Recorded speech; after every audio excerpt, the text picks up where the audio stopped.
sewing friends, today I want to share with you some of what has been inspiring me towards spring sewing.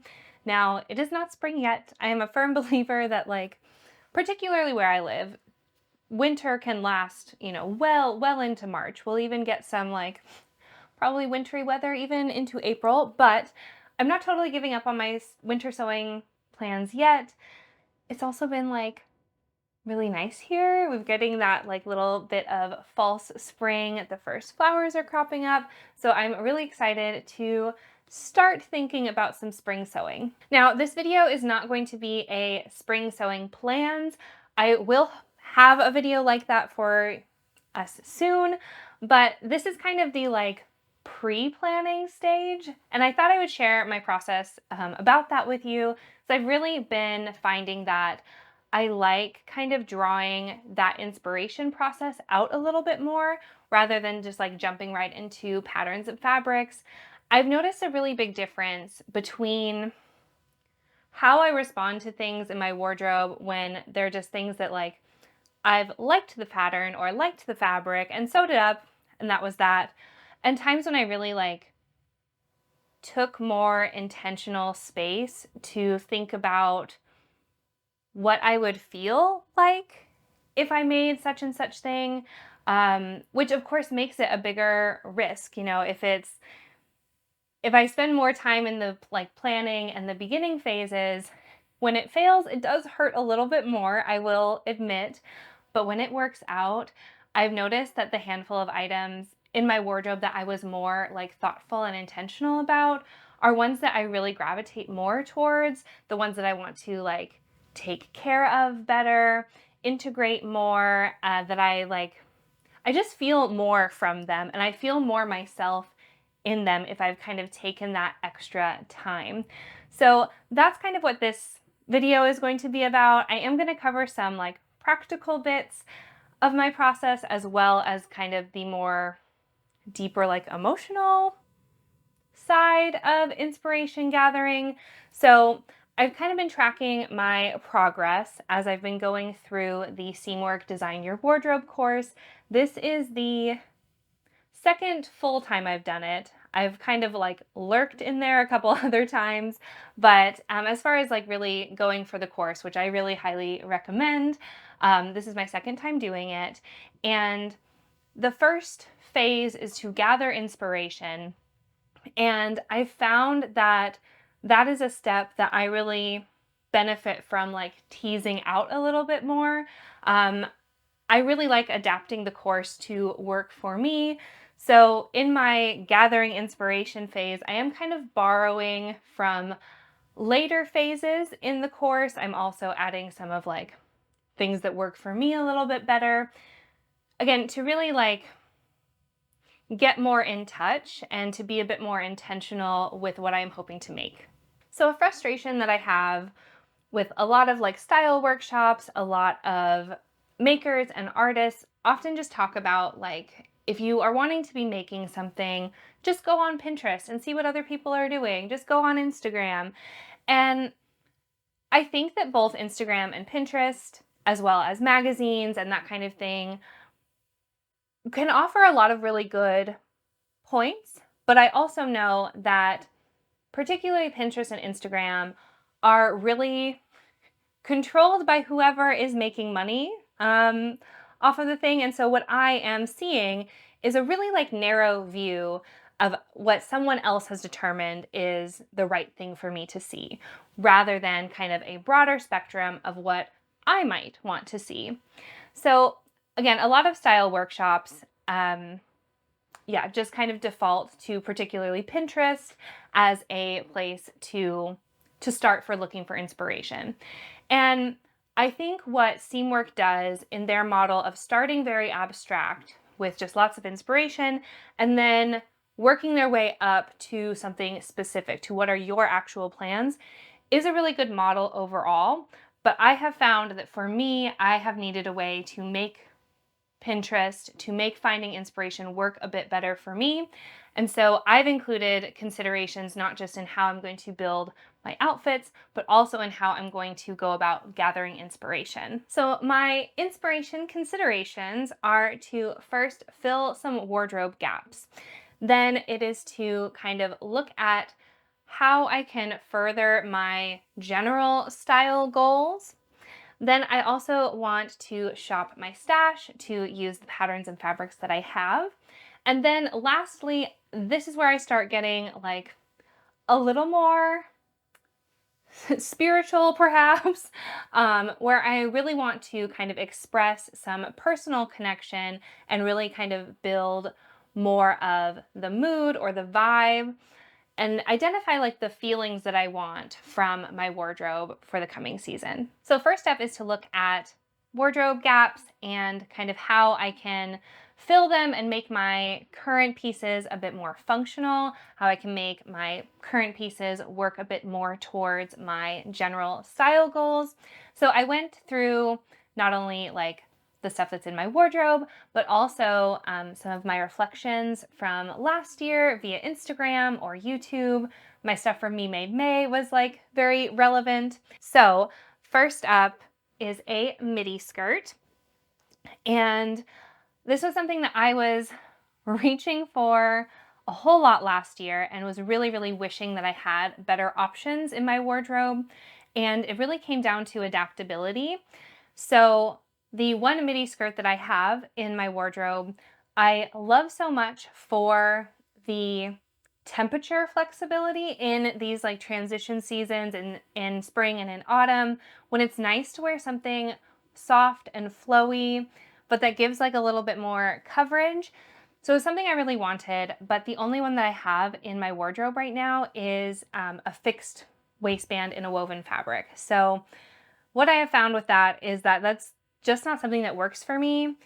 My waist circumference, my waist measurement is very, very different when I am standing or walking to when I am sitting down. And in order for me to have my skirt sitting where I would like it to when standing or moving around, I like it to be pretty like firm, pretty high up there. But then when I sit down, it of course like it cuts into my waist. If I make it to fit my waist while I'm sitting down, it's gonna just like fall way lower than how I like the look of it when I'm standing or walking.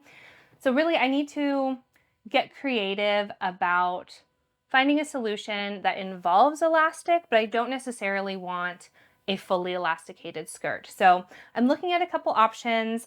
I actually bought this Tencel chambray last spring for this exact thing, but I never got around to actually making it. So I really want to prioritize maybe not this specific fabric, maybe not this specific idea, but something in the realm that is going to help me like accomplish that goal of being really comfortable, that is adaptable and really versatile, that's going to match with lots of outfits. So that's the first one. These next three all kind of pertain to both wardrobe gaps, but also where I'm wanting to go style-wise. And I had a pretty big like revelation recently.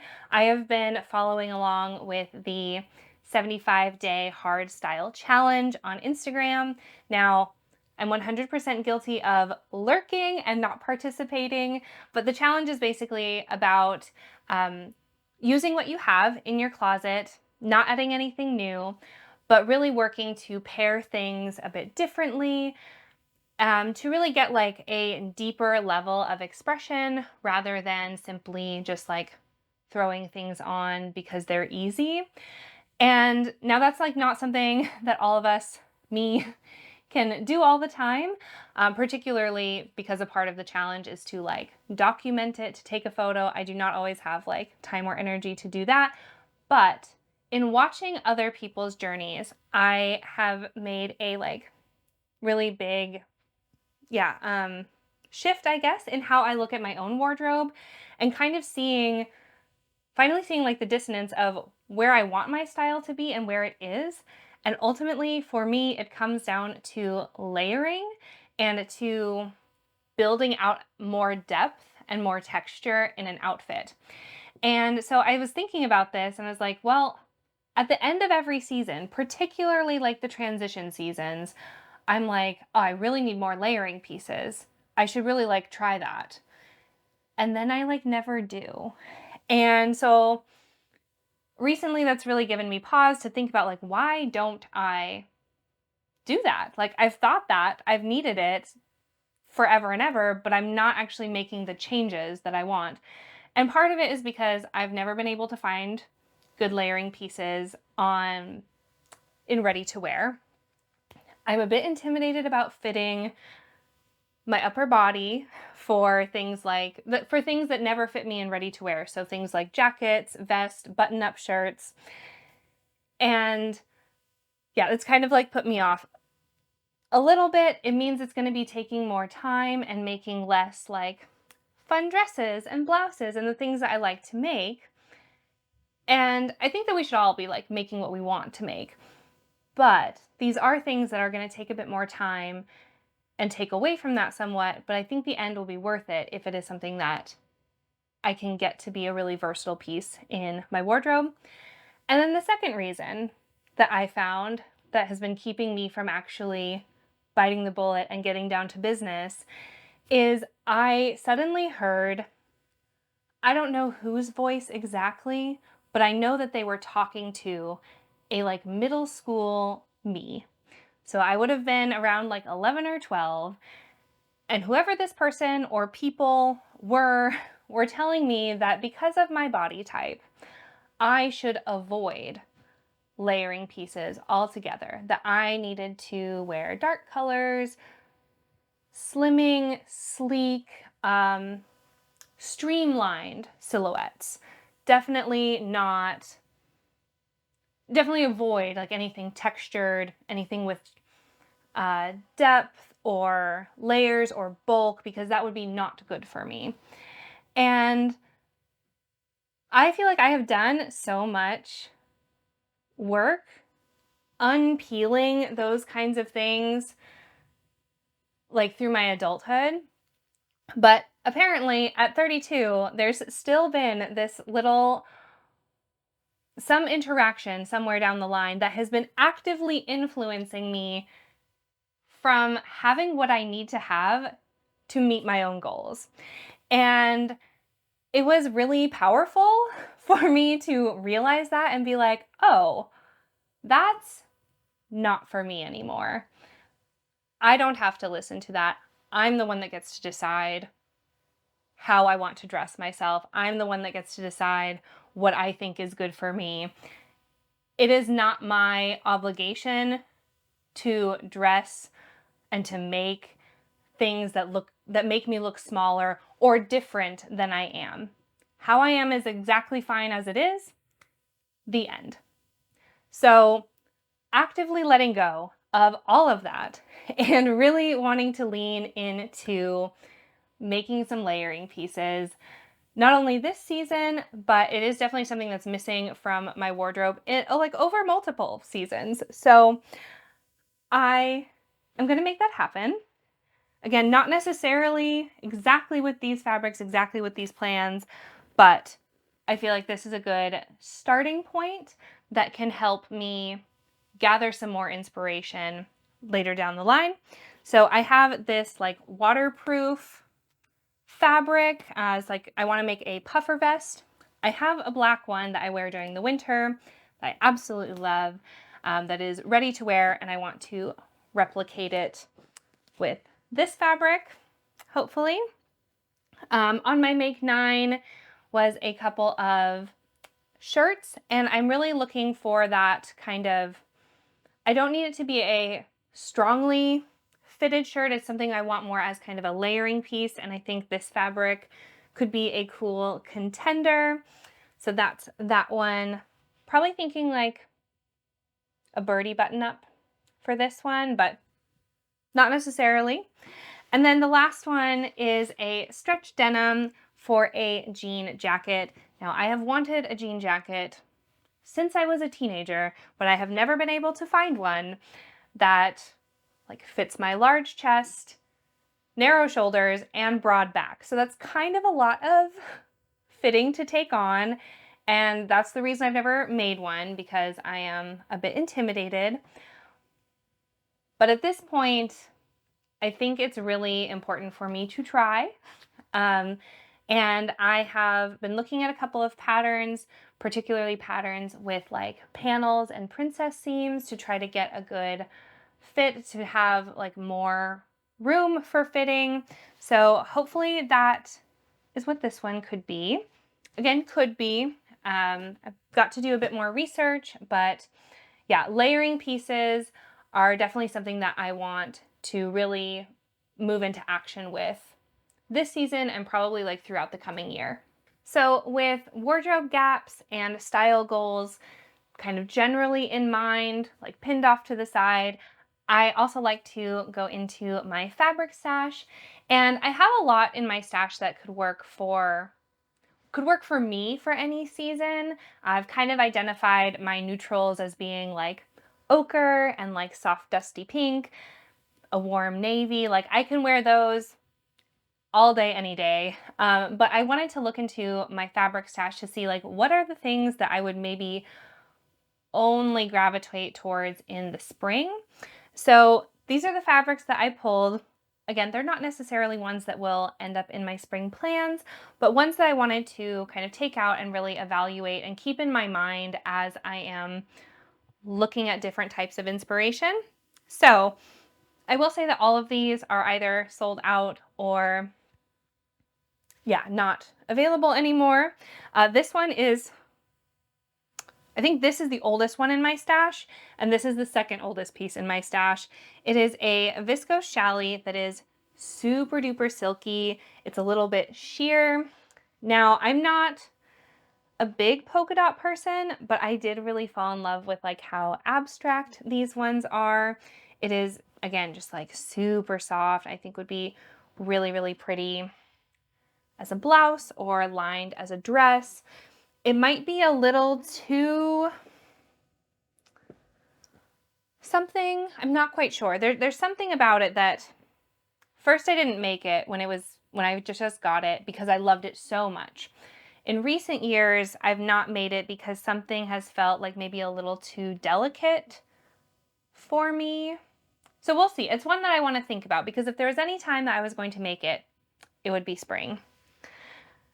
This is a fabric that I actively want to prioritize making this year, either in the spring or the summer. I got it last year, and actually I know like several other people that got it. It seemed like this hit the market in the spring and like sold out pretty much instantly. I was only able to get 2 meters of it, and that's kind of what's been holding me back, because I could see this as like a long flowy maxi dress or something, but I only have the 2 meters, so I kind of need to play around with some practical constraints about what this can actually be made into. This is a fabric I got by mistake. There's no distinction in Dutch between rib, like rib jersey, and rib being the translation for corduroy. So I thought, based on the photos and based on the fiber content, that I was ordering 3 meters of sweater knit or ribbed jersey.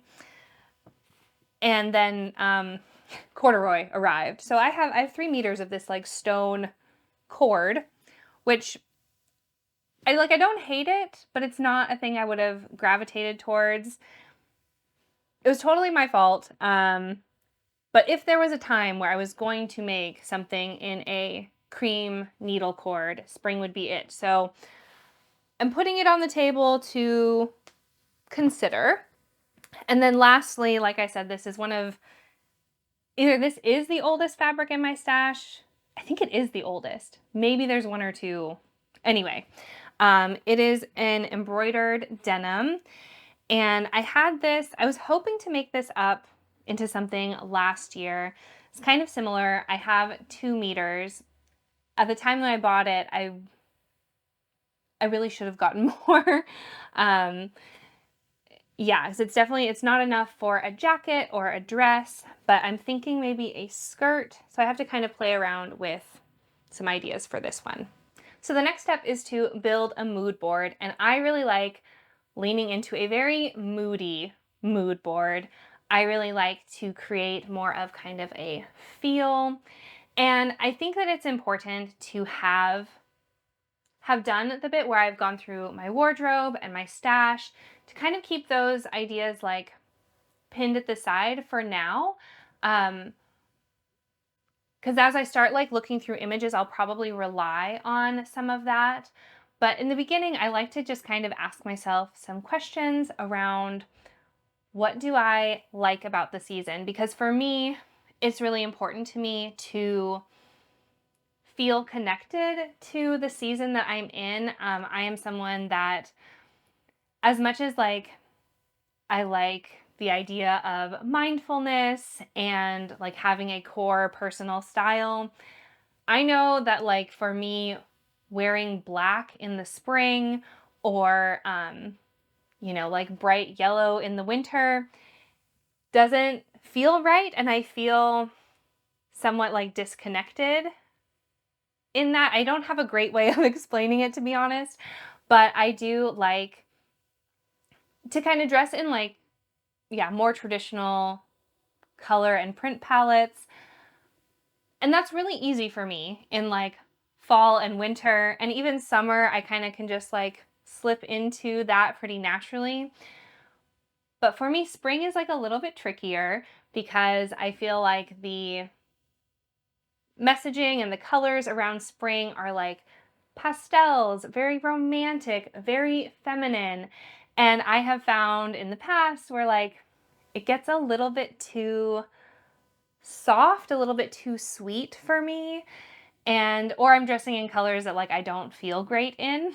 So I really wanted to find colors and feelings and vibes that would help me feel that connection to nature, to like the world around me, that still jive with me, that still make me feel really good. So that's kind of the tension that I have to hold. So going into the like mood boarding process, I started asking myself, like, what do I like about spring? Why is spring like important to me? So it started off with my answers were things like I really love smelling the lilacs. I really love kind of the bustle, like the noisy rivers and streams as we get like new runoff from the snow. And obviously, like if you live somewhere more tropical, these things are not so much going to apply. But for where I am, I really like the connection to nature, to where I am, or to like my home as in the Pacific Northwest versus my home here in the Netherlands. And so that's kind of where my answers started. And then I started thinking about how I really love catching like the first signs of life, when you start seeing like more birds and bees and butterflies, and this how everything just kind of like starts to wake back up after a long winter. And as I was thinking about that, I was like, that is my core. That is the reason. That is what I want to take with me on a like I'm laughing at myself because I know how pretentious this could sound, but I do mean it like very, very earnestly, that this is what I want to take with me on a spiritual level of like moving from one season to the next. And for me personally, what my life has looked like, coming hopefully out of a season of being really, really ill. The last 8 months have been really, really hard, of my body just needing so much rest. And I need to still like honor that for myself. But I'm really very much like itching and ready to feel some of that re-energizing energy of spring. And I was really thinking about how like literal flowers grow and bloom, and how that is such an actually slow process from the seed in the ground to sprouting to blooming is really a very soft waking up. And like, how can I incorporate that message into, I mean, dressmaking is what this video is about, but also like throughout the aspects of my life, kind of a soft, slow waking up, a calm re-energization. So Seamwork has you kind of do some of these exercises in like, what's your collection story? So the sewing plans you're going to make, you are to view it as a collection. What is your story name? What are some like words that you want to embody? And I think that once I had landed on like soft waking up, my story name became that vibe of like sleeping in, waking up slow, sunlight like on my face. So I called my story Warm Sun, Soft Sky. And from there, like just those words kind of gave me my color palette. They helped me get some like ideas of what to search through Pinterest and through Google, that I could actually make like a mood board around what I really wanted rather than just kind of what was like being thrown at me. So I'll put in a picture of my mood board and what I came up with, looking at my stash and what I was wanting to, what like wardrobe gaps I was wanting to fill. I kind of put in here a little bit, just kind of like little nods to them, not necessarily, yeah, like hard copy and paste kind of things, but just like little nods. And yeah, so like warm sun, I know I'm gonna want some like golden sunshine colors, which again, like ochre is one of my favorite colors, so that is like already in my stash as well.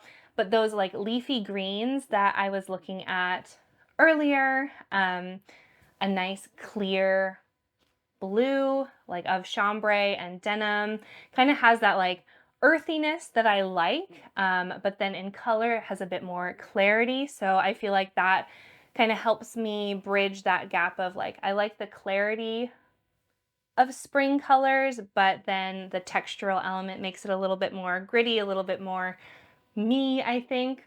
So some colors definitely came out. I really loved like some soft pinks, those like lilac-y. Lilac is a little too clear of a color for me, but kind of the soft pink, maybe like a little bit dirtier purple, I think are things that are going to show up as I start making my plans.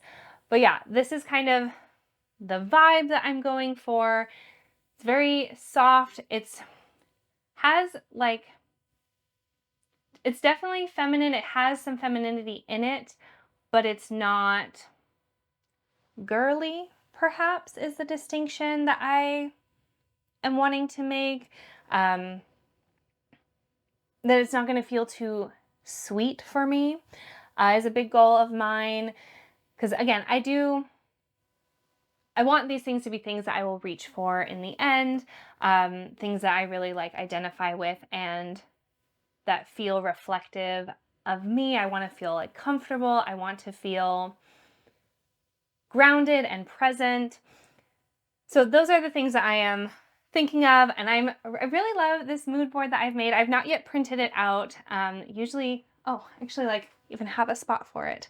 I have my like fall and summer ones from last year hanging up like in my sewing space, and I just really love them. And I think that making the mood board, even if it doesn't give me like exactly the garments that I'm hoping to make, it like kind of permeates through like beyond dressmaking, and it helps me shape like anything, not only like the fabrics that I buy, but like if I add any like homeware,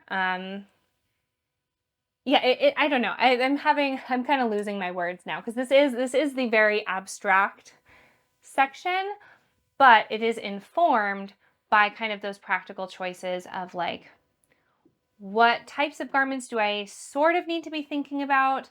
Because I definitely searched like denim midi skirt to see what some of the vibes were that I could get from there, some inspiration images, to not necessarily be like, oh, that's exactly what I want to make, but to kind of just sort of cast a net, I guess, for a broader inspiration.